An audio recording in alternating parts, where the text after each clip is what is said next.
Cool. Hello, everyone, and welcome to the Hunter Living History Showcase for March of 2024. I'm thrilled that you could join us either physically, as we are in this room, or virtually. I'd like to acknowledge the traditional lands of the Awabakal people that we're meeting on today at the University of Newcastle, and we wish and ask for their elders, both past, present and emerging, to join us today. I also want to acknowledge Aboriginal people joining us today from Port Stephens, Warringah people. Auntie Carol here, that we have in the room, will be speaking today. And also acknowledging the Aboriginal people that are joining us today, either via Zoom or physically, and acknowledge their elders, both past, present and emerging.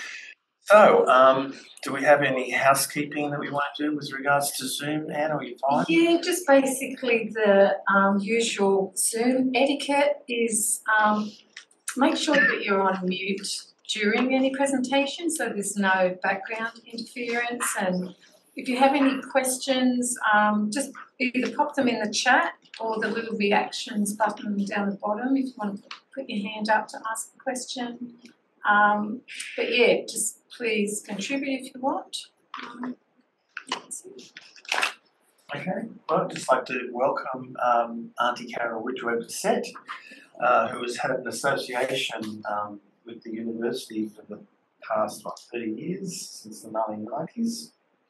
And she will be speaking on the Mambo Wanda Wetlands campaign and other things. Over to you, Carol. Would you believe my association with the university started when I was a student in the bicentennial year? 1988. Okay, that's even further back then. Yeah, that's when I became a student. So can everyone hear Carol clearly? Not quite. You can't hear him? No. Why don't you come and sit next to Carol?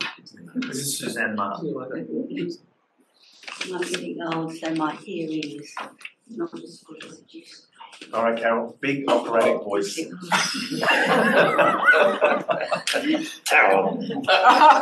Carol will be performing her entire speech in a Verdi opera style. Over to you, Carol. Wanda Women's Wetlands was proposed by the council in the early 90s as a caravan park. So a group of us went and fought that off, and then Landcom wanted a development there. So with the help of the Greens, with media and that, and local people joining in, we actually fought for that place to save it for 9 years. And it was taken to Parliament, and one of the people in Parliament said, "Why are you bringing a women's issue into Parliament?" And they said, "Because I was asked to." And then our local and federal members, they went and fought for us to save that place. And it was registered under the National Parks Act. And so we thought the fight was over. And a couple of years ago, Kathy and I walked around there because we were going to do a women's walk, and found that they put pink ribbons on the trees, and a lot of the understory on the eastern side had been cleared, and we were just, I just couldn't get over it.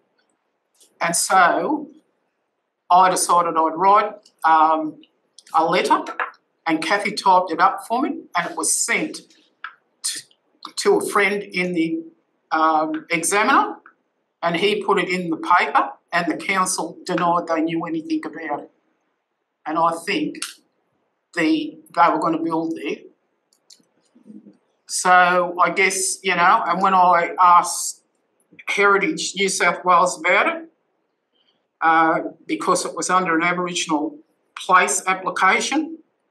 They told me that it could be 10 years or more before they even dealt with that application because they didn't have the staff, and I'd actually put in 2011 for that as an Aboriginal place on the 11th of October.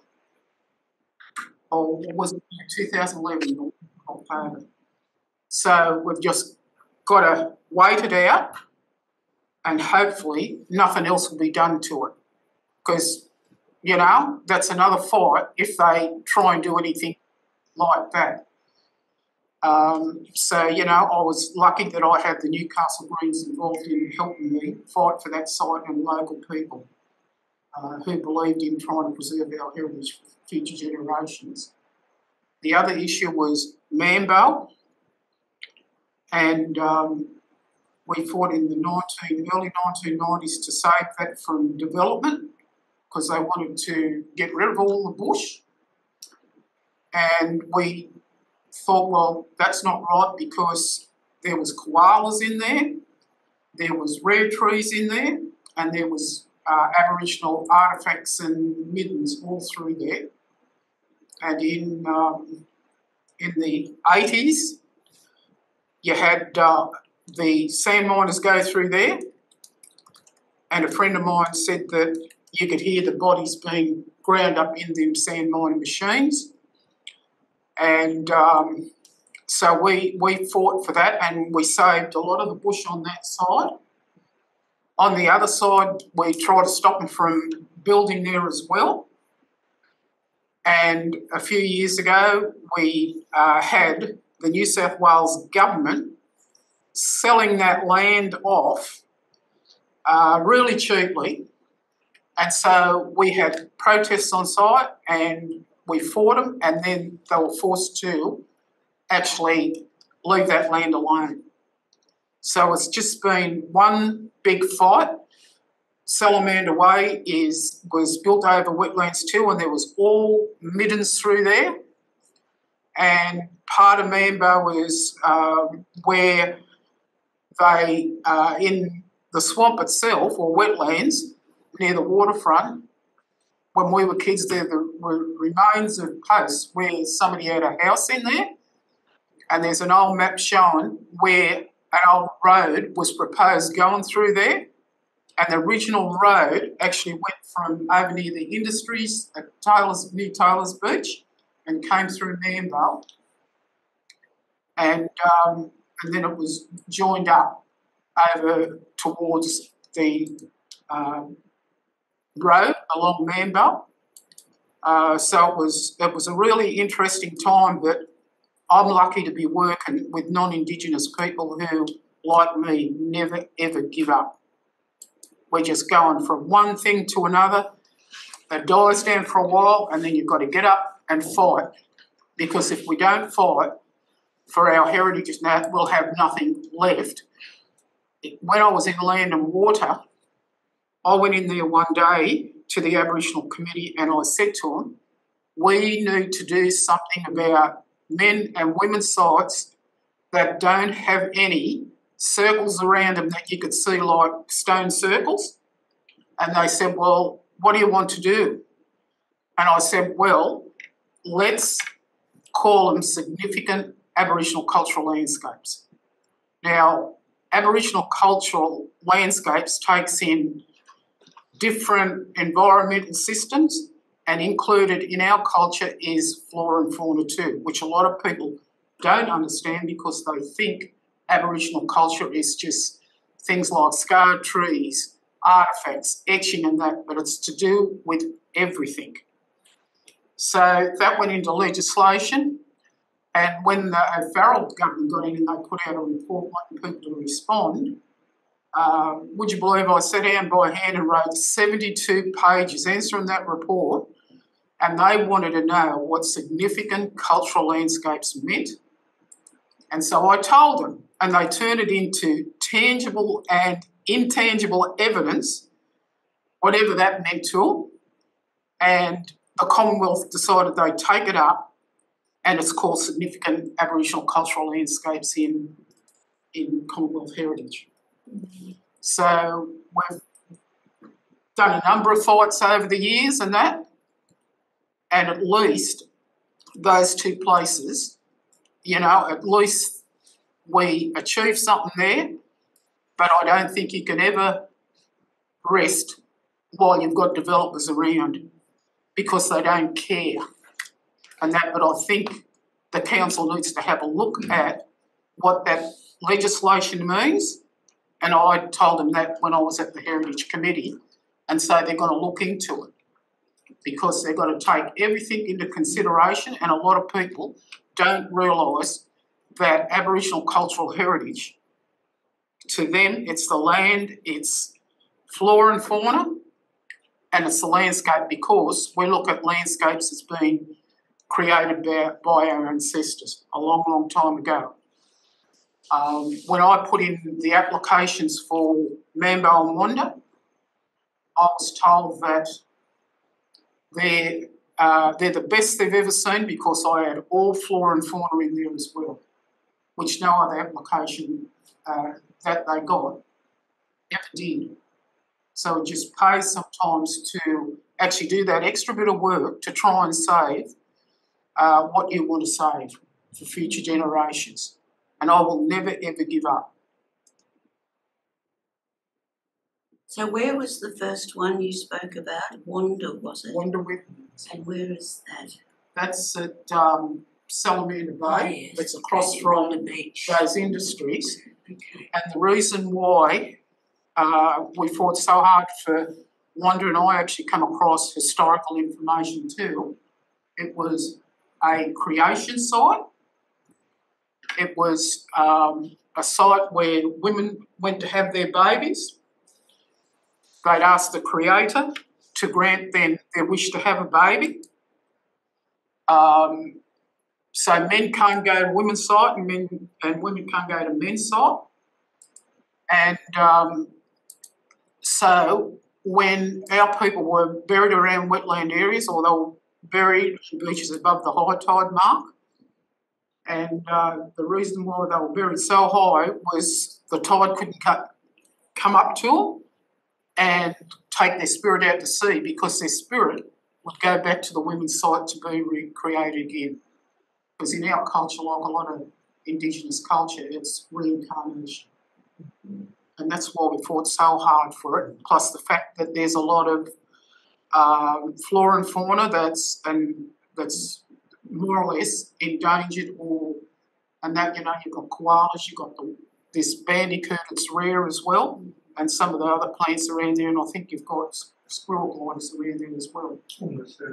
Yeah, so, you know, it was a hard fight, but anything worth fighting for, you've just got to hang in there and not give up. And I don't believe in giving up, because you never know what you can achieve. That Mambo wetland had been subject to all sorts of,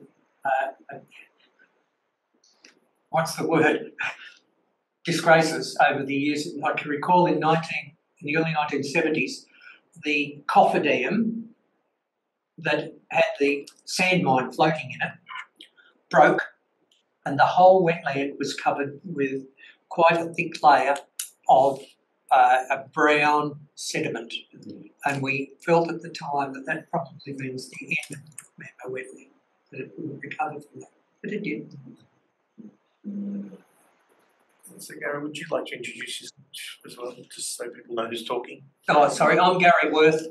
I've worn lots of hats over my time. I was a lecturer in geography here, but my first degree was biology, and I've been involved with ecology as a business for many, many years before I retired. My family comes from tea gardens, and I've lived on the southern side of the port for many, many years. Hence, that's where I ran into Carol. Was a fisheries research officer there at one time too. As I said, many has. So, what happens to these places if you're not around? I mean, we don't know where these locations are. How can people protect these areas? I mean, I've actually got a map of Manbo, and I think it was given to me by you, Doug.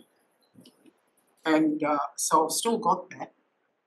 And, I'd like to donate things like that to the archives because I don't think anybody else has got that. And I think that there was a map done of Manbo wetlands too.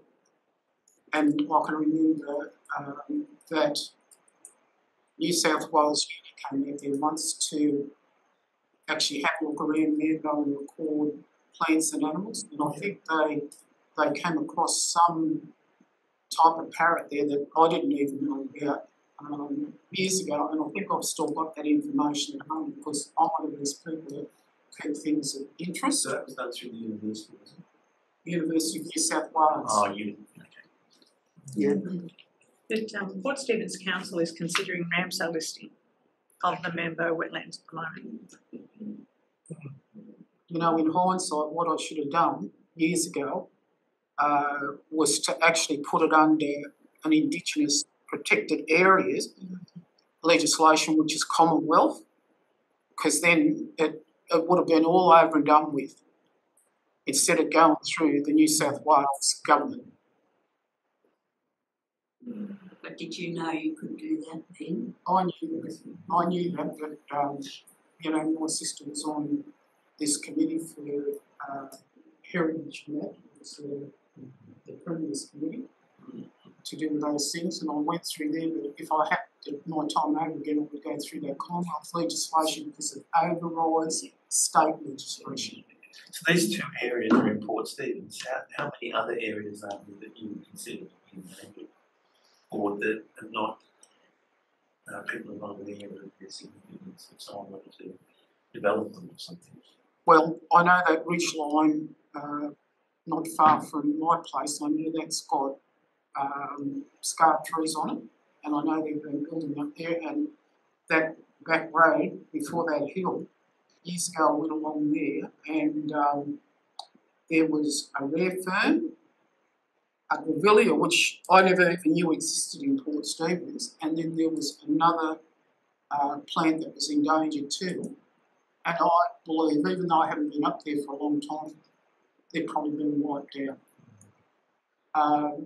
Gangan, they went and had gravel tipped over this etching site, which an expert said that was old as the ones in Kringai National Park.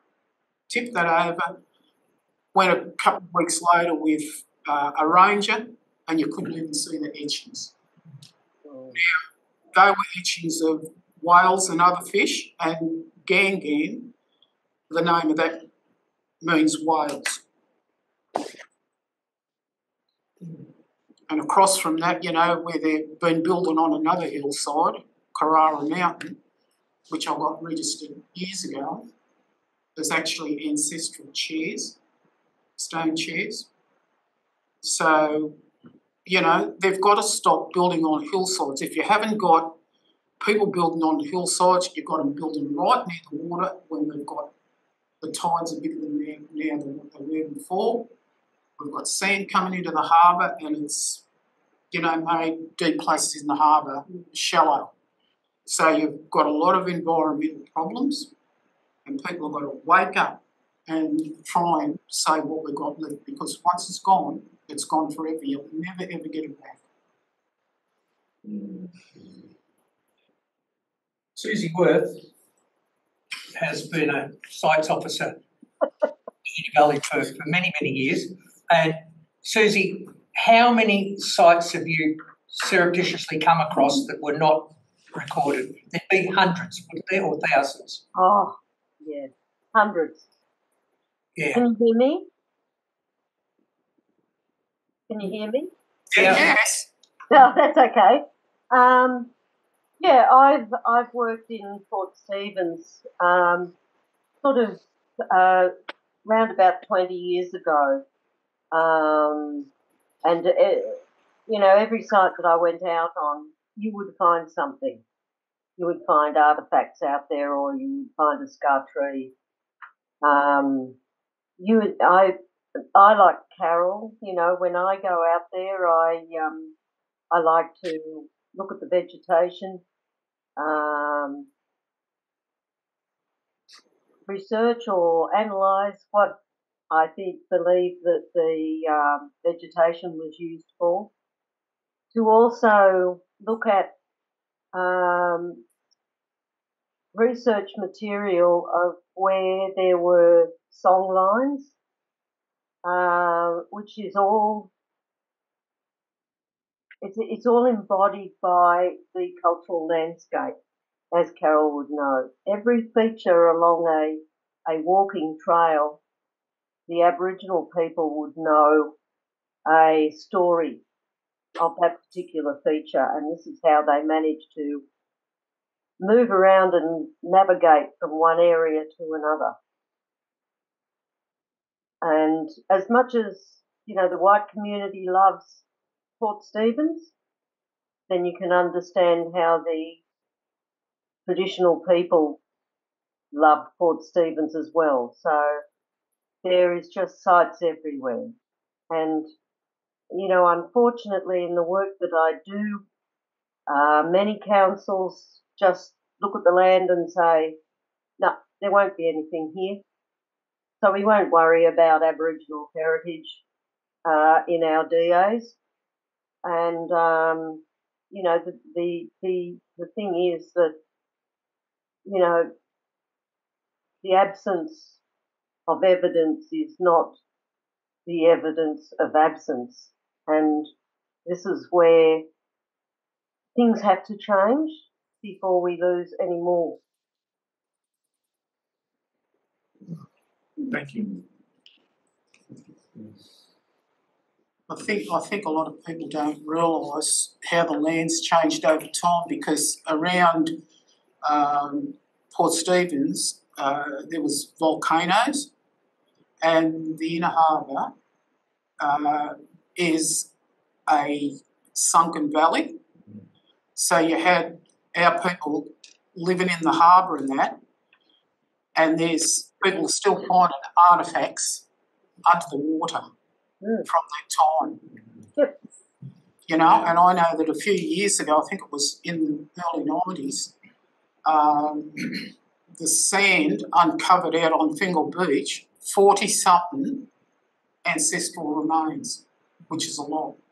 You know, so today they're still finding ancestral remains throughout Port Stephens, but I don't think people realise how this area was, you know, made by volcanic action, and when the ice melted, that's when the harbour became full of water. The sea level was 140 metres below what it is now, 20,000 years ago.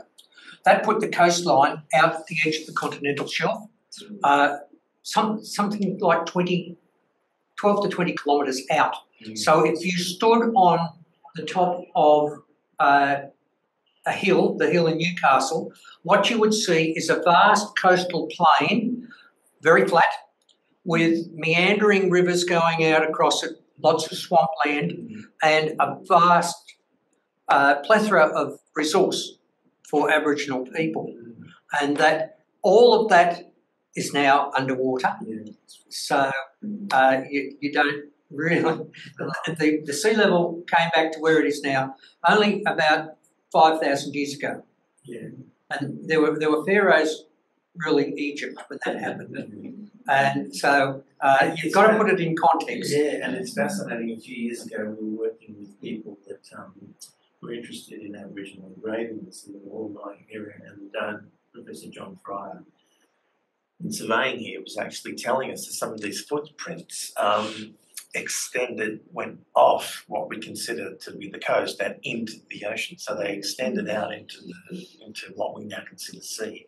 So this was sort of artwork on a continental level, and it also the late Professor Erskine, who used to be down at the Central Coast He gave a great paper on once on the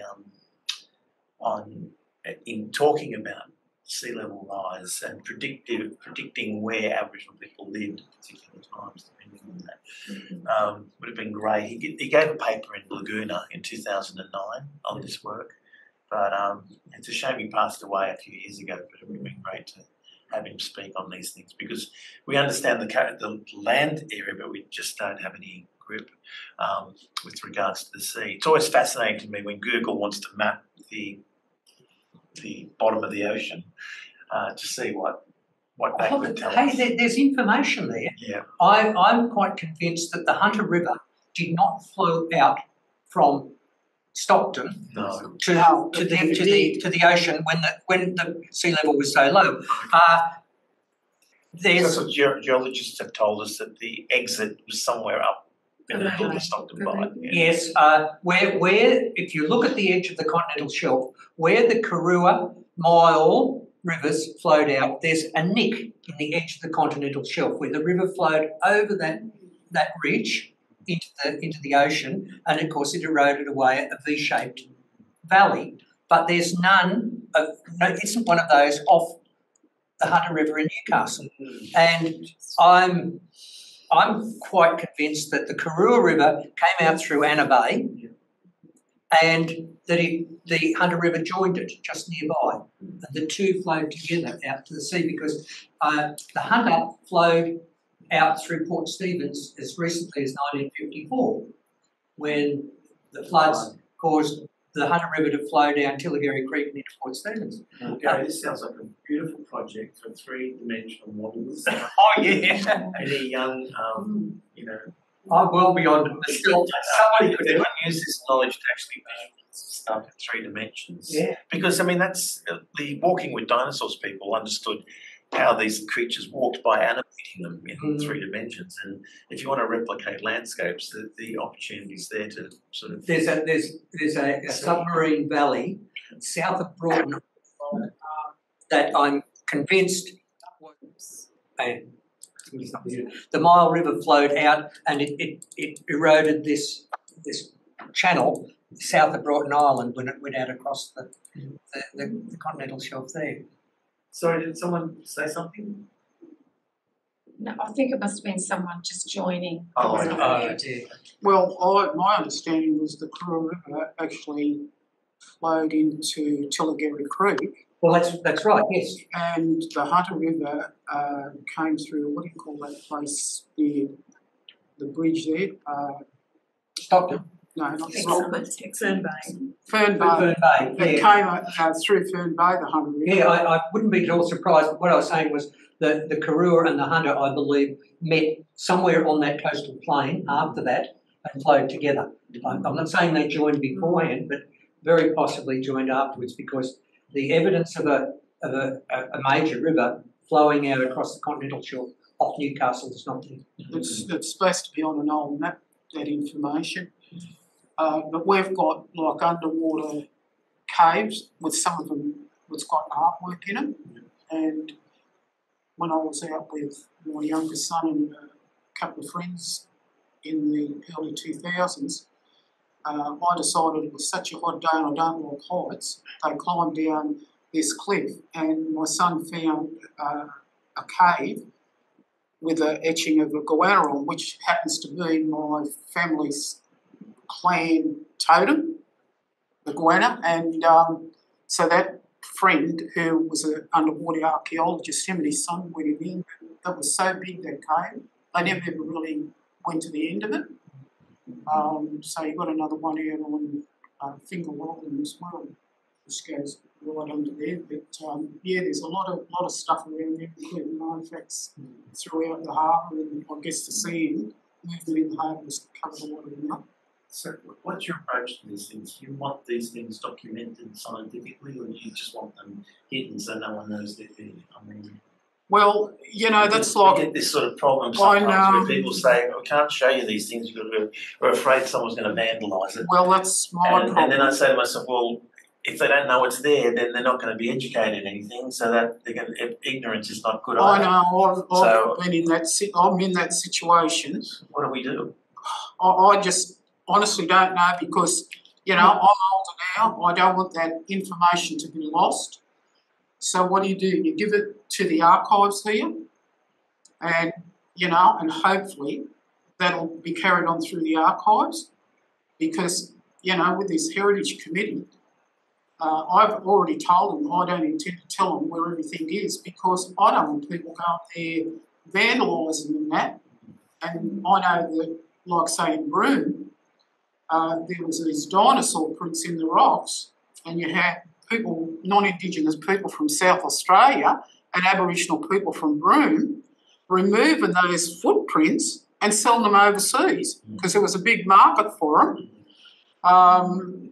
You know, so you're in a, you know, bind where you're damned if you do and you're damned if you don't. Yeah. And we had these two old people going throughout Australia collecting artefacts, and one of them passed away a few years ago, telling me that they went and removed Aboriginal stone breasts off these rocks not far from. Now, they shouldn't have done that. You know, it's not right because those things, you know, they had, like, there was a vine growing over them, so why did they feel the need to remove them? And their answer to me was, oh, well, we thought we'd do that because we didn't want anybody to damage them. And they could have been, you know, if I would have reported it, they could have been in big trouble with a huge fine for doing things like that. I think Amir has a question. Amir. Hi again. Just following up on Johnny's question, what's your take or opinion on conservation of those sites? Like, do you find conservation something appropriate, or you would be rather for the site to take its own life, like erosion and everything? So, what is your opinion on conservation? Oh, that's a you know, good question because I believe in conserving everything for future generations, but it's how you go about doing it, and that's the fix I'm in because it's like a damned if you do and damned if you don't. Because let's face it, today a lot of people don't give a damn about preserving things. There's only a few of us that do that and want it left there so people could learn about it, and, you know, and more or less look after it. So, you know, I would. That's why I'd like to give information to the archives here, because I know they take care of that information, and you know, and it'd be up to them at some stage if they wanted to do something about it. But I trust very few people, I can tell you, and I've got what they call this gut instinct about people, and you know, they're not what they try to make out to be. And you usually improve right somewhere down the track, I can tell you. I've seen a bit of what I regard as passive preservation. Rock engravings down on the Central Coast. I went with a group of elders and young men from Buriban. Now, I was the bus driver. And I was quite impressed with the fact that there were engravings that you could see, but not many. But every so often they would pull back a covering of leaves and debris to show something that had been hidden away from the general public. And I thought that's probably a good compromise there. It's not steel fence, keep out, but it says this is for the future, and we might leave that one for people to look at, which was, I thought. One element is that we need to sort of take a leaf out of the Italians on this because, you know, they've got Etruscan sites over there that are protected areas and they manage them. So they've managed protection, all right? So they only let people to one or two sites and they shut down everything else, but they know where things are, you know. I mean, we're in this bind here where we've got heritage that goes back further, an Aboriginal culture, but, you know, to me, putting it in the archives is one thing, but to me, that's two steps further down. You know, we spoke to the archivists last year and we said, you know, when the Europeans arrived here, Australia came under new management. And instead of having one level of management which looked after the land directly for future generations and left everything, for, you know, so things could be there for 50,000 years into the future, Europeans arrived and suddenly Australia came under new management. Things started getting put into archives. But that's not saving the thing. You know, having 50 million reports about saving the Murray-Darling is not saving the Murray-Darling. You know, you've got to actually remember that you've got to be doing the looking after of the natural world, or else what you've got in the archives is just useless. You know, I'm not interested in keeping documents about what was once there because we blew it up because we didn't know, you know, we didn't care. So it's kind of futile. It's really important that if we do have that information that we do something about it. Like, you know, we set up some kind of, I mean, what was it? Parks and Wildlife, the Parks and Wildlife Service have rangers that, you know, are supposed to be monitoring these areas. They're obviously understaffed, but, you know, for instance, in Wollombi, you would expect that there'd be something, you know, something going on with those sites that you were taken to.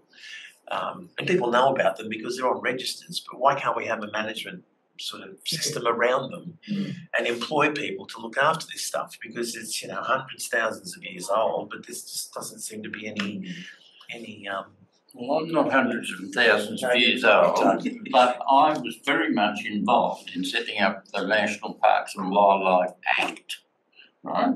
Now, the thing is, and when we were part of the Newcastle Flora and Fauna Society, you know, and I was part of the Playgrounds movement. Now, the thing is, there were other people in New South Wales that were interested in this idea. It's an idea that developed from in the 30s of setting up some sorts of institutions that the government would fund, that would be funded from the public purse, in other words.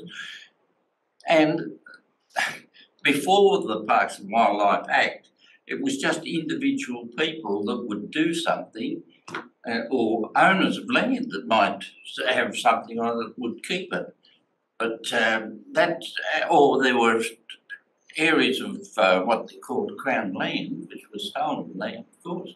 They would just put a line around and say this is a reserve, right? But they could be just disappear overnight. So we wanted a strong act that would look after these things, and we campaigned for that for a long time. There was and strangely enough, it was the Liberal Party that first brought in the first National Parks Act. That's good Conservatives. Yes, and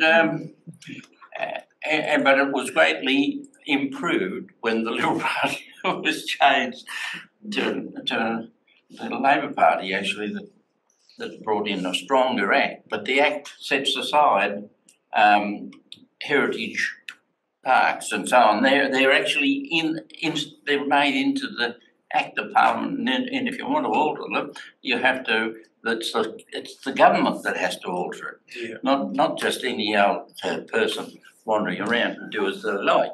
But they are only Acts of Parliament, and you've got to have a service. That's why we were anxious to have the Parks and Wildlife Service of professional people that would manage. But over the years, it's become, well, the governments haven't seen it as being important, but it is really, it's terribly important to look after things like the way the Aboriginal people did, and their laws were actually created from the land, you know, and that's why they lived for so long. Their culture existed for such a long time because it was related to the land. But those areas that you've spoken about today, but the first time I've heard of them, how many people have heard of these places that Carol has been speaking? I know. Yeah, but how many others, you know? is it common knowledge? I mean, these are the sorts of things that worry me. Is that a lot of the time it's known by a few people, but not widely known, and you know, it's. So I know where there's a cave where, you know, in the early days where they fitted the stones together, and I never tell anybody about that because you know, some people are that curious, they'll go and remove those stones, but you don't know what's in that cave. And I've told this tidy town group to leave that native grate there, and it's actually grown over the entrance and that. Yeah. It's going pretty good actually. It's going up the side of the hill. It's growing that good. So, you know, I don't know what's in there, and I reckon it'd be a lot of really stale air in that cave. Yeah. The other caves around there, the Navy blasted in the early days, so you just got remnants of them left. Yeah, it's Can I say something, please? Yeah. About preservation of sites and conservation of sites. Now, I worked for 12 years as the Cultural Heritage Officer at the Wanneroo Land Council up in Muswellbrook, and the land boundaries are from just north of Branxton to just north of, just south of Murrurundi, and it goes out to the western foothills of Barrington Tops, right the way through to Merriwa and Cassilis. It's a huge boundary. And I had the opportunity to go out and see a lot of sites out on state forests and national parks, and also do research on what would be good conservation methodologies. And it seems to me that just about everything that national parks has come up with, it has not worked. In that there's always environmental issues that happen, events that happen that will destroy the infrastructure that is supposed to be there to protect the sites, and in the process destroy the sites. For example, out in Western New South Wales, I can't remember exactly where it is now, but there was a cave on an escarpment with artwork, and they built a sort of a walkway up to it and around it, so that you could view the artwork close up. And this was in metal, because they originally had one in timber, and a fire went through, burnt the timber, and so they replaced it with metal. Now they found that the burning of the metal, when their next big fire came through, destroyed the surface of the rock, and they have now lost the artwork up there. And the same thing has happened, Gary, you were talking about down Woy Woy Way, around Carriol and that area. There's a site out there, and they put a fence around it and a boardwalk so that you could look at the artwork.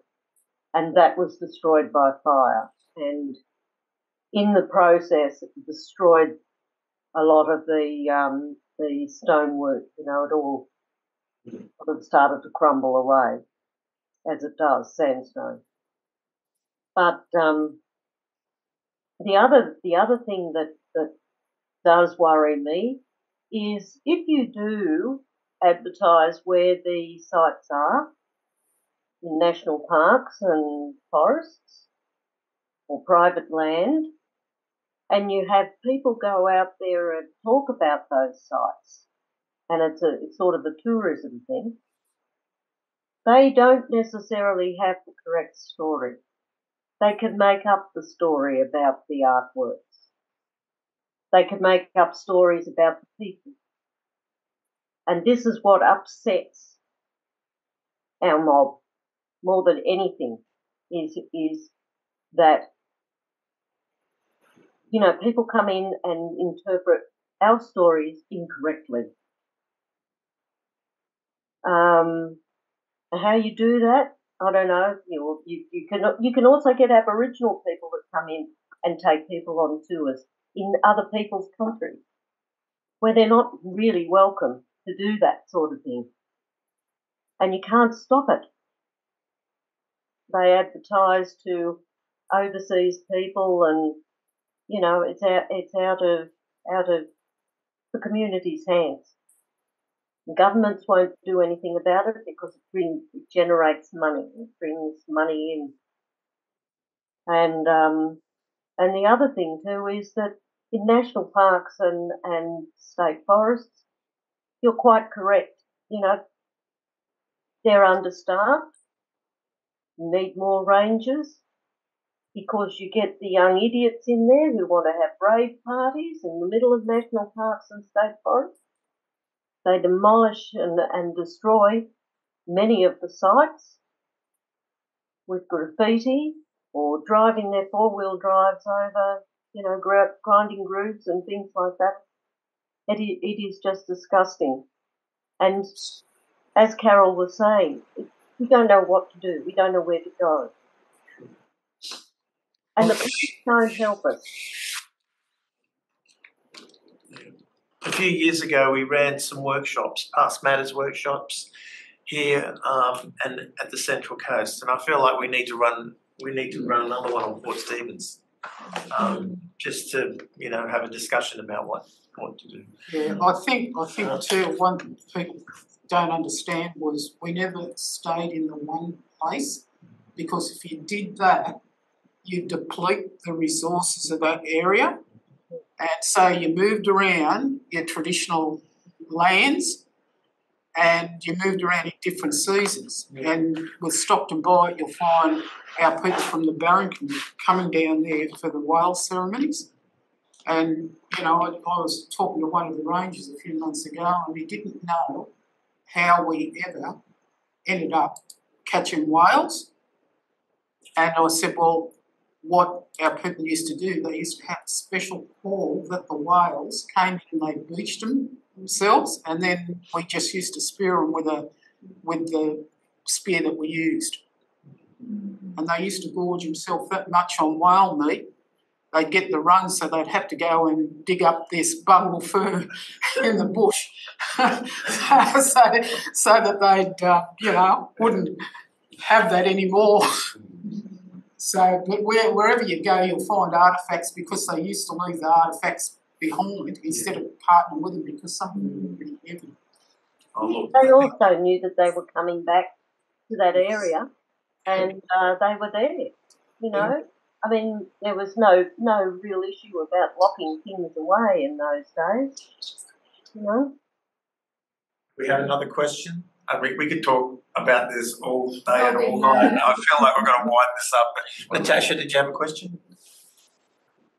Oh, it wasn't so much a question as more of a statement, that I think the best way to describe, I guess, Aboriginal culture in terms of their landscape is that Australia is their garden. They are the gardeners, and they know exactly where things are and how to take care of it so that it will take care of them back. And I think that is something that I think we can all agree that Anglo-Europeans have screwed up with, not understanding that there's actually a really intricate system that they've developed here. And I mean, I'm where I currently am is I'm in northeastern Victoria, so just off from the Murray-Darling and Indigo Shire area, which I've asked when they give the welcome to country and acknowledgement of the traditional people, I say that, but they don't say who the traditional elders are, and I say, what is the traditional clan here? And they say, we actually don't know, because currently there's 4 groups contesting it, but more likely the traditional owners of this area are all gone. And I've done a bit of research because no one really could find out for me. And I think it is actually true that there were a number of times where AG Europeans described seeing quite a number of Aboriginal people in the area. But they also noted there were a lot of them that died out from various diseases, but also from a lot of violence, which is just absolutely devastating when you think about it. Just now we're trying to work out this landscape, and we don't. It's like, how do you even tell that story without anyone here to tell it?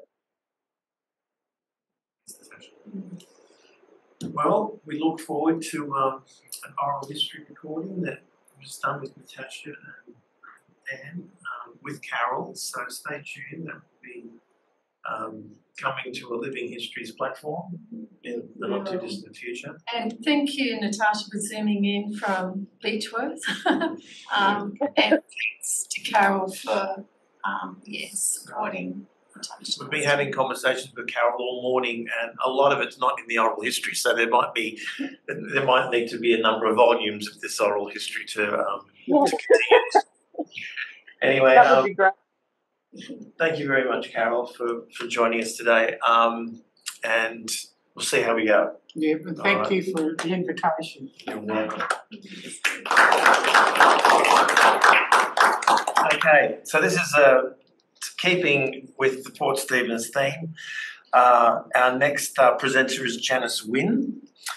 There's been a recent book published called 200 Years of Tarlee, Carrington and the AA Company, which should resonate well with what we've just been listening to. So over to you, Janice. Go on. Pardon me. Hello, I started researching this book about 3 years ago during the COVID epidemic, and it gave me a lot of time, and I have always known of the AA Company because as a child we used to visit down there quite often with my father. Sorry, I've lost this. Keep going, you're all right. Right. And so I thought then when I heard that it was 200 years that the AA Company at the end of this year started the company here in Australia for £1 million for 1 million acres. And because I knew one of the Smith girls who ended up marrying ABS White, who inherited Tarlee, I did have a lot of knowledge of the company. So I decided to write about the superintendents and the commissioners and that, and notify just everybody about the whole history of it. And then I included Tarlee and Carrington and lovely old maps and photos. And we did acquire some lovely old photos of the original Tarlee house, which was hand painted in 1828. And I did have some of that 1843 and the original home, the plan of the home. There's a tremendous amount of history in the book, which I thoroughly enjoyed doing. It was a big job, but we ended up with too much information, as usual, and we had to sort of cull it down, but it's turned out really well, and I'm very, very happy with it. We're going to have a launch next Saturday afternoon at 2 o'clock. So just lift it up a little higher. Yes. That's it. It's 250 pages. She's done an absolutely brilliant job. Yep. And it's full of maps, photos that haven't been shown on anything else before. Fabulous. And it's the launch is on Saturday, but you can order it online. And basically, I'm sorry, I don't want to talk over, but it's to celebrate the bicentenary. Okay. Can you And see that? everyone's welcome to attend? Yes. Everyone's welcome to attend? Yes, anybody's welcome to attend. Where is the church, isn't it? 2 o'clock on Saturday at the Baptist Church in Tea Gardens. Tea Gardens Baptist Church. But Okay. if you wish to order online, I've Yeah. actually sent a link. I've sent the details to Anne. Great. Yeah, so I'll pop them in the chat now, but they're on the Hunter Living History site. All right. Well, congratulations, Janice. Thank you. And we hope the launch goes well. Thank you. We hope to see some of you there. I'm sorry, I've totally stuffed up again. I'm a liability. Robert out to visit you for a cup of tea. Robert, yes, you get a free cup of tea if you come to the launch. And there's a lot of the AA companies coming down. That's very interesting. We've got the AA company representative coming down. With John Chapman, if you know John Chapman, he's going to narrate do a narrative on the book. And also Kate Washington's actually opening the launch, but there's about 150 people coming. Right.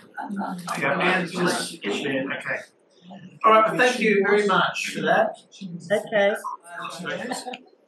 I have here a document called An Evaluation of the Route Taken by Robert Dawson on his journey from Karua to Gloucester, November 26, where a local historian in Port Stephens, named Benson, set a task for people to actually take Robert Dawson's journal and map where he went, because the consensus was that he'd gone up the Karua River and it was almost impossible to trace his route.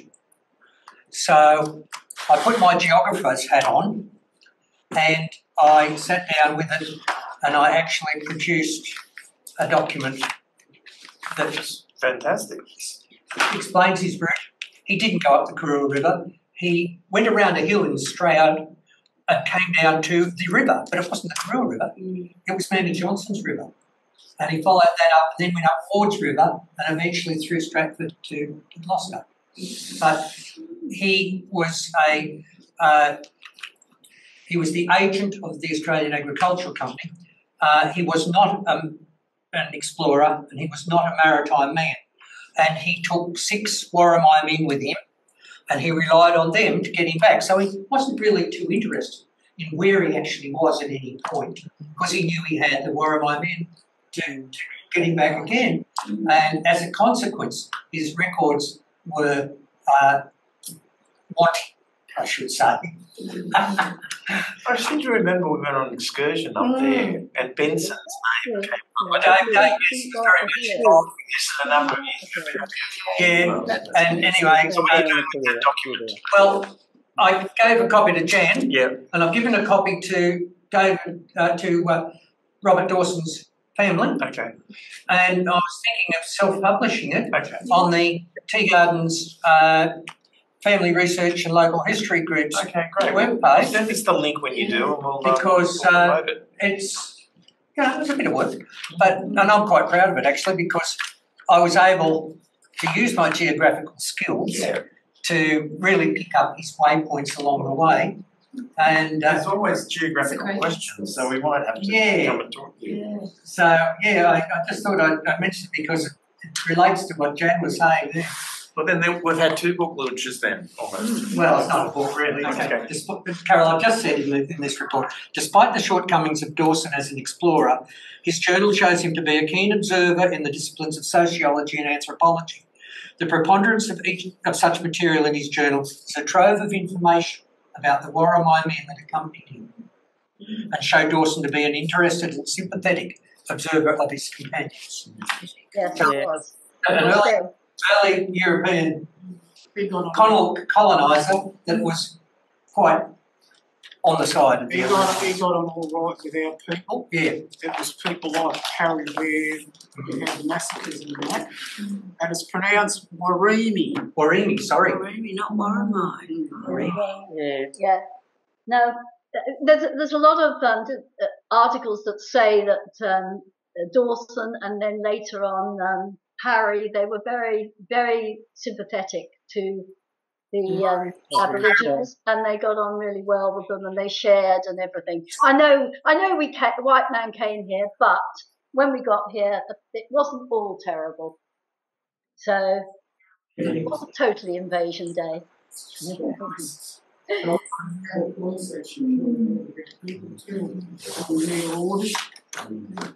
Okay, so we'll move on to that. Thank you very much. Michelle's zooming in. And Michelle, are you zooming in? Yes, I am. Okay, over to you, Michelle. So Michelle is from the Stockton Historical Society and works here at the university. And she's going to be talking about community digital archiving. Thanks for that introduction. So I'm going to do a presentation in 3 parts. I'm going to run very quickly through a PowerPoint presentation, then do a little hands-on and actually show the site, and then for the last part we can answer some questions if anyone has any. So I'm just going to share my screen. Got it. Excellent, thank you for that advice. So this is an intro page, a little bit about what Stockton we do. So anything to do with the study and presentation of history. These are some of our historical signs that are around the foreshore, different parts. So why create an online repository? And the simple answer is access. A lot of our members work full time, and so physical access to our resources are limited to our one Saturday a month or on our monthly meetings. There's also the fact that a lot of our members are not local to Stockton. We have quite a few people all around Australia and even internationally. And making the collection accessible and available for people to use is absolutely critical. So there's no point collecting the material if people can't access it. And also to recreate and reunite destroyed and distributed collections. So for example, we have some of the Ross Craig collection, and Special Collections have some of the Ross Craig collection, and we can use the repository to digitally reunite that material into one space. And on a more practical level, it also was a great impetus for us to fully describe and arrange our archival collection, which was somewhat disparate before we began this process. So we've used a product called Amica. We got to that choice by benchmarking a lot of different archival repository softwares that we used a number of criteria, including, of course, price, storage, and our upload options. Cost was probably the biggest factor. Many of the commercial packages, so things that people are familiar with like Recollect or Preservica or other ones like that, are very much targeted towards large institutional providers and don't really fit in with the budget of most small local historical societies or museums. And Amica, depending on how you decide to implement it, is either free or very low cost.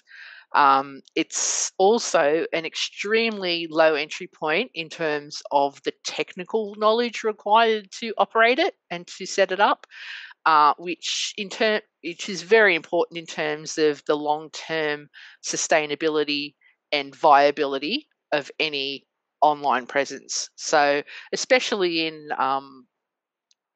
historical societies and museums, which tend to perhaps skew a little bit to the older demographic.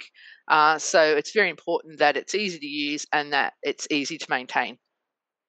And if you are like our group, where you've got people that are working full time, again, we don't have the time dedicated to be able to look after complicated systems. So having a system that's easy to maintain is very important for us for that reason. So the process that we went through was essentially four stages, which was processing and cataloguing our items. So giving everything an individual number, putting them into collections, creating a spreadsheet with the metadata that we needed, so the item numbers, a description, subjects, tags, etc. Parallel to that was digitizing all of the objects that we wanted to make available. So we did a process of scan once. So we did them at quite high resolutions using a good scanner. We did because we don't want to have to go back and rehandle the materials again. Site preparation, which was setting up the actual Amica site, so deciding on what sort of template we were going to use. There's a whole variety of built-in templates that focus on if you're doing more documents or if you've got more images. So they're different layouts in terms of, you know, where the photos go compared to the metadata and the information, the different add-ons that you'll want to use, and, you know, all that sort of decisions that have to happen before you do it. And then the bulk ingest. One of the key factors in choosing Amica was that it did allow a bulk ingest of material, so you don't have to sit there and add one item at a time. You can do everything in your spreadsheet, connect it to a couple of other things, and then just basically pull all your information into the site with 1 or 2 clicks. The secret weapon, as I said, was plugins. The basic Amica site is quite basic. It has the minimum that you would need to set up an online repository, but it has a large library of free plugins. These are little extra bits of code that you can run on your site that then allows you to do a whole variety of things. So the CSV import, for example, lets you do the bulk import. Simple Pages allows you to create web pages outside of the standard templates. You'll see an example of that when I show you our site. Our landing page, for example, is a simple page because we wanted to be able to customize that outside of the templates. Simple Vocab is a controlled vocabulary. So if you're doing a very specialized site and you use terminology that is specific, you can create your own vocabulary to describe your materials. Collection tree is a way of visualizing the collections, and there's a whole other host of other things. 2 others that I will point out are the geolocation. So you can geolocate each item on a map. And there's also the ability with the OAPMH repository, which basically is an API that will allow you to export your content.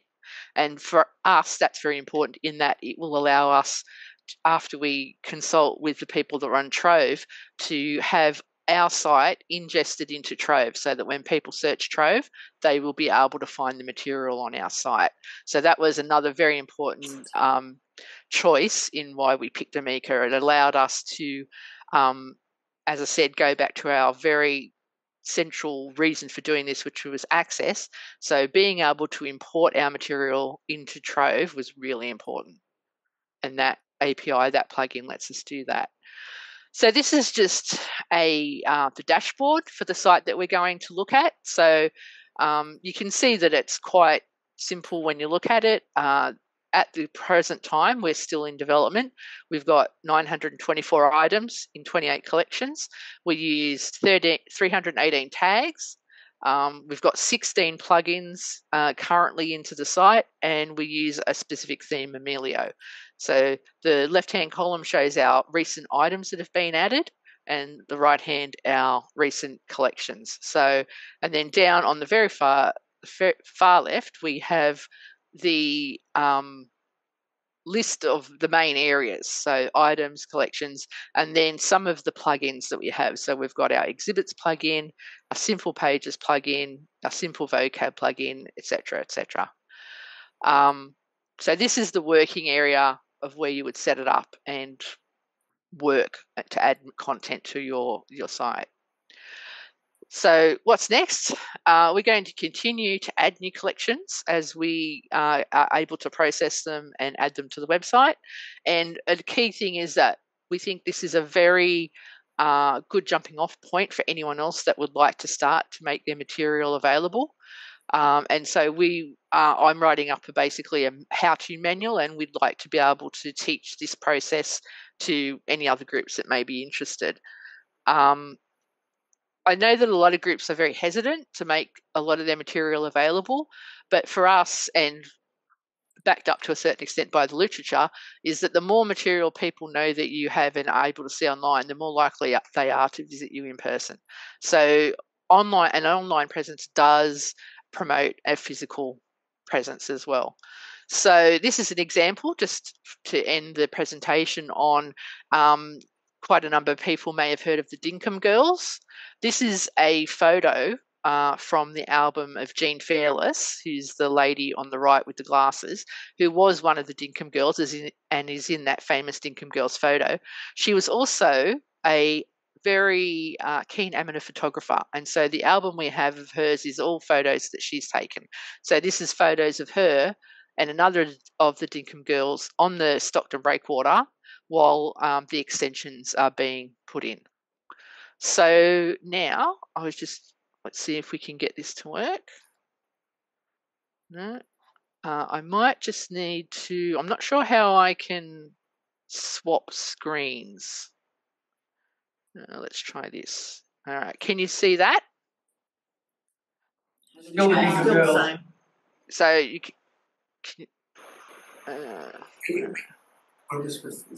so it's still on the PowerPoint presentation? Yeah. The Dinkum Girls. Oh. Yeah, it's still on the PowerPoint. We Um, can see the Dinkum Girls. We're trying to bring up the actual image. yeah, I'm trying. Yeah, it's just I'm not sure how to. Maybe it's because when you've selected the share screen. Okay, so I might have to stop sharing and share again. Just select them all to show this, because I've been in the same bother where it'll only show your PowerPoint, won't show what you're clicking through to. Okay, so stop sharing. Have you got two monitors? I had planned on it, but someone had made some changes that made that not possible. Okay, well, if you shrink the PowerPoint and it's behind it, then you'll see the other one. Well, I can turn the PowerPoint off and see what that happens. Well, just shrink it. All right. It's just saying that it's paused. I think I might just turn it off and see what happens. Yeah, yes. All right. Okay. So wants me to. I'll just share again. Will be the quickest way, I think. That's pausing technology. There we go. All right. Can we see that? Yes. All right. So this is the live site. As you can see, it's got a number of navigation choices at the top, broken down into items, collections, and exhibitions, and then a little bit of information about what each of those contains and how to use it. So there are a number of ways to get into the site. So you can look at individual items. So this is what these pages look like in terms of looking at individual items. There's a number of ways. It's basically the last thing uploaded is the first thing you'll see. You can also resort them by the date added, the title, and the creator. If we go to title, it rearranges, and we can actually click on there, and that will then take us to an individual item. So when you look at an item, you'll get a photo of some description. Along the side, we've got tags, the collection it belongs to, and a citation.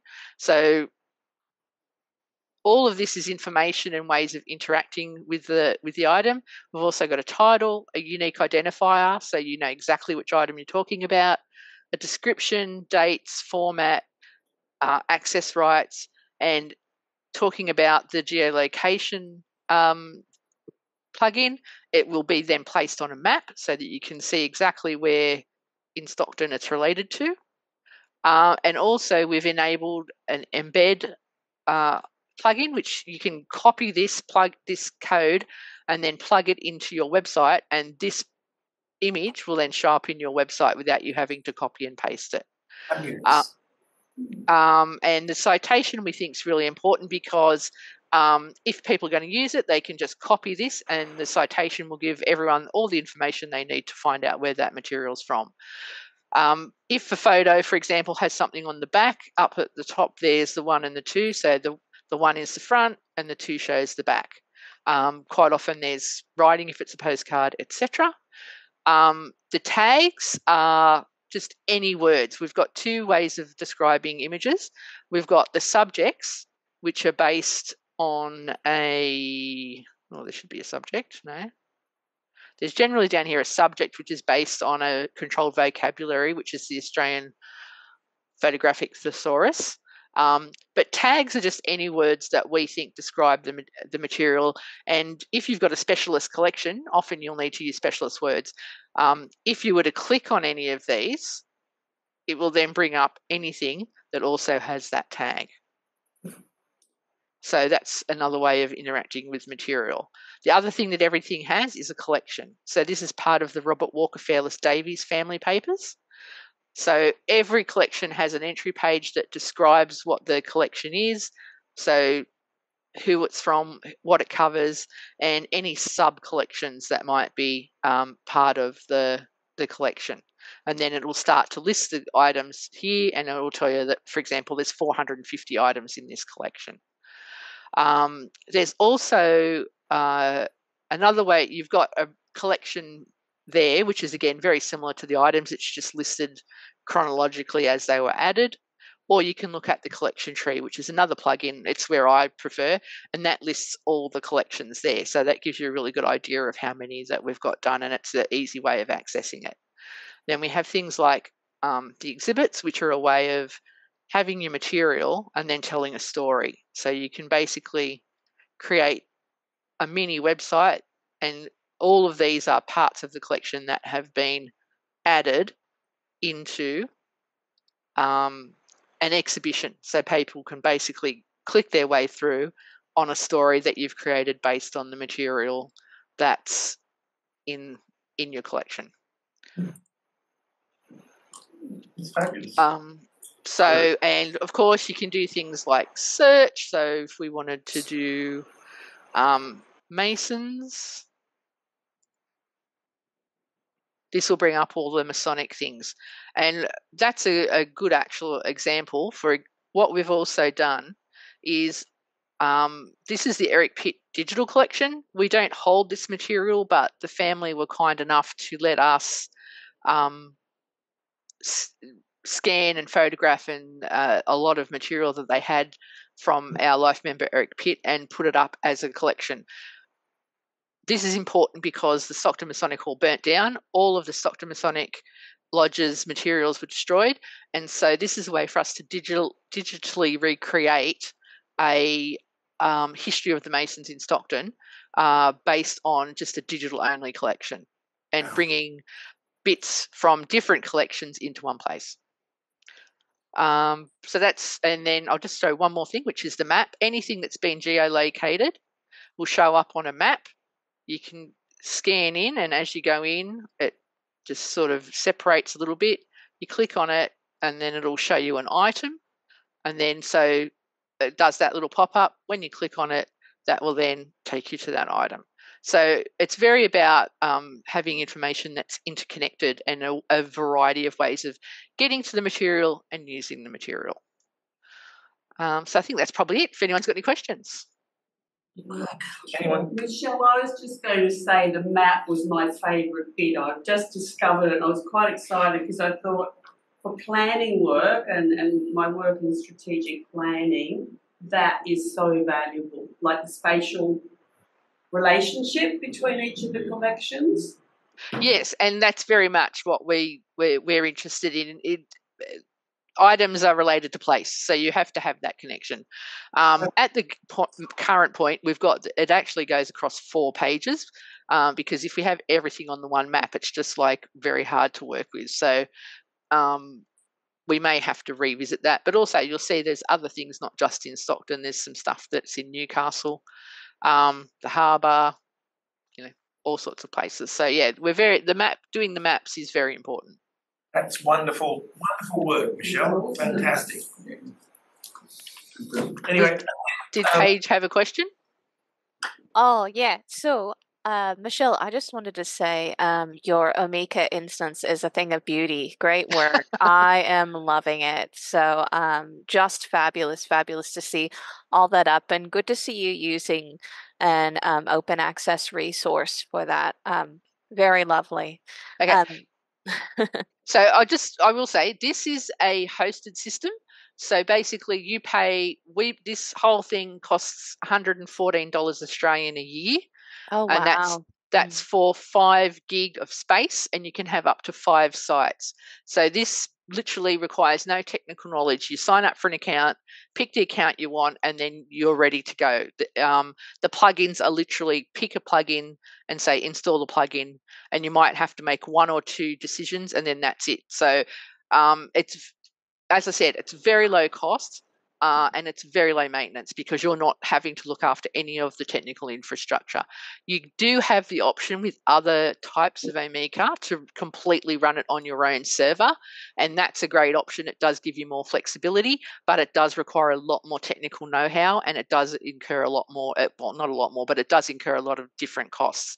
So basically, like, you can literally sign up and have, depending on where you are in that 4-step process that I showed, if you've already got your collection catalogued and you've already got your collection digitised, you could literally have something very similar to this up and running within a matter of hours. Well, it's a really great use of the resources that you have there, and it's a good example for other historical societies. Johnny, I was hoping I could butt in now and do my spiel. Just hoping to wind up that last section so we can get. So everyone, give a round of applause for the Stockton Historical Society. Can I just say two things? We're happy to share. We'd love to talk to anyone that's interested. And two, yesterday the new Tessa statue was installed at Lynn Oval to replace the one that had been stolen a couple of years ago. So we're very excited about that. So was there a news report about that? NBN was there. I know it's in a few newspapers and on the council website. So maybe I don't know. The NBN team who created the digitised footage, because Julie Squires, that helps Julie Squires a lot with the actual details of Tessa. Yeah. So that's great. Good to see Tessa back up there. Well, thank you very much. Now over to Paige and the Vera Deakin Internship and Creative in Residence Program. Thanks, Johnny. So look, I'm just going to post a quick link in the chat. So our Vera Deakin intern, the link that I've put in is our 2023 Vera Deakin intern, Isabel Whittle. This is one of the projects she does. So this is a 12-month internship for students, current students enrolled at the university. And it's around making our region's cultural heritage accessible. And it really offers them the opportunity to develop a wide range of skills across GLAM. And applications are closing in a week's time. So if you know of any students at the university you think would be interested in this opportunity, please let them know to look for it through Jobs on Campus. And our new Vera Deakin intern, once we hire them, will be starting at the beginning of April. So you can look forward to meeting them at a Hunter Living Histories meeting soon. Now, the next one is the Creative in Residence. So this is an entirely new concept for us. So as you know, our collections are vast and diverse and represent a wide range of topics that build on the narrative of our region, with both triumphs and tribulations recorded. And this Creative in Residence opportunity offers for one creative to be immersed in the library's special collections and to use their research to create an original work that responds to the collections. So possible platforms or formats could include immersive experiences, audiovisual, digital, any sort of artworks, or it could be a theater performance, or it could be creative writing. So anyone you know that's a creative, that does amazing creative work, please tell them the Creative in Residence is open. Applications are open until the 28th of April. So all the information you need is on the website. So please share the website with your networks. We really want to get the word out there. If you're doing something in the creative space, you might be interested in this. It's $10,000 for a 6-month residency, and they get a budget of up to $5,000 to make their master work. So that's about it. Thank you, Paige. All right, so a bit of an echo happening here with that. Okay, so do we have? We're at time now. But do we have any updates from the regions? That would just that presentation from Michelle should appeal to a lot of historical societies as a really interesting meeting. Can I just say that the Newcastle Mall, Hunter Street Mall, as we knew it, no longer exists. The last of the new buildings, the 1980s buildings, has been demolished, and that contained, if you went upstairs, it contained the food court as well, and a lot of the things up there. As far as I know, the little chapel has gone as well. The car park has gone, so that whole area is just nothing now.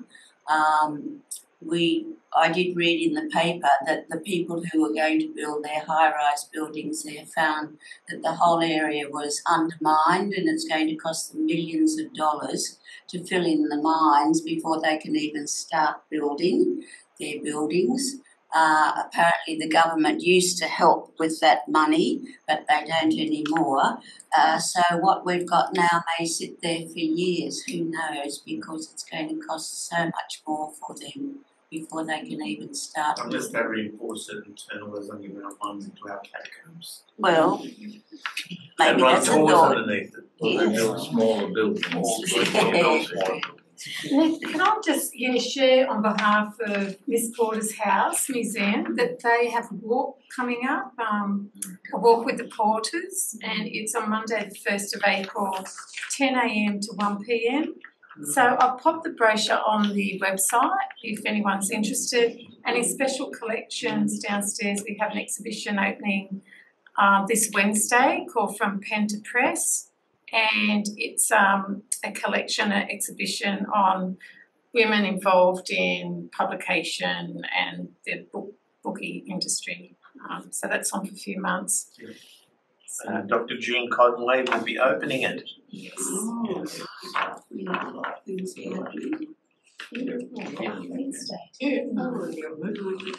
Okay, any other updates from the regions that anyone wants to? Ron from the Fort, any updates from the Fort? John Whitty? Robert, all the hands are going up. All right, we'll leave it the next time. Okay, whose hand was? Okay, Robert. Okay, if I can just share wherever my screen is. I just wanted to give everyone, you can all see that? Yeah. So Wallsend turns 150 this year, and I've been working for the last couple of years, and we've got 37 events that are going to happen in Wallsend this year. We've got 4 books underway. We've got lots of things in lots of arenas, and I did want to say, how do I get past that? This is just one thing I wanted to show you was we're using Facebook as much as we can. This is the declaration, the proclamation of Wallsend as a municipality, and that got 19 likes on Facebook. This is a picture of a suburban butcher shop in Wallsend that got 195 likes on Facebook.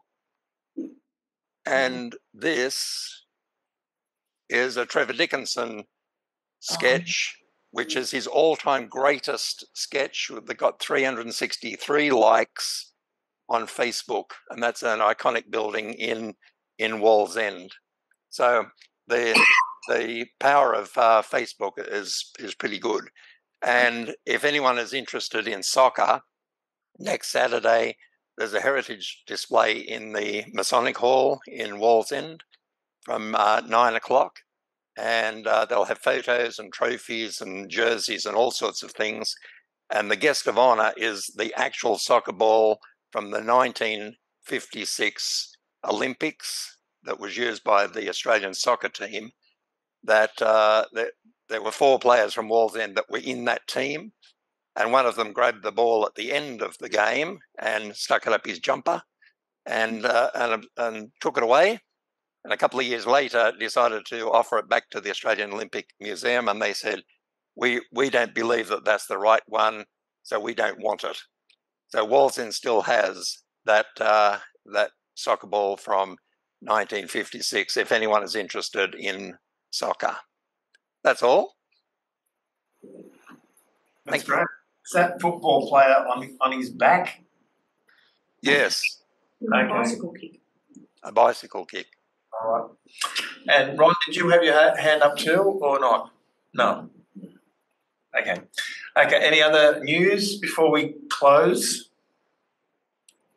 All right. Okay. Well, thank you very much. I'd like to thank all our guests who spoke today, Auntie Carol, Janice, and Paige, and who have I forgotten? Gary. That was and Michelle. Thank you all for joining us today, and we'll see you next month for the April meeting, which will be held On the 8th. on the 8th of April. So, thank you very much for spending the afternoon with us, and we bid you all a farewell. Well.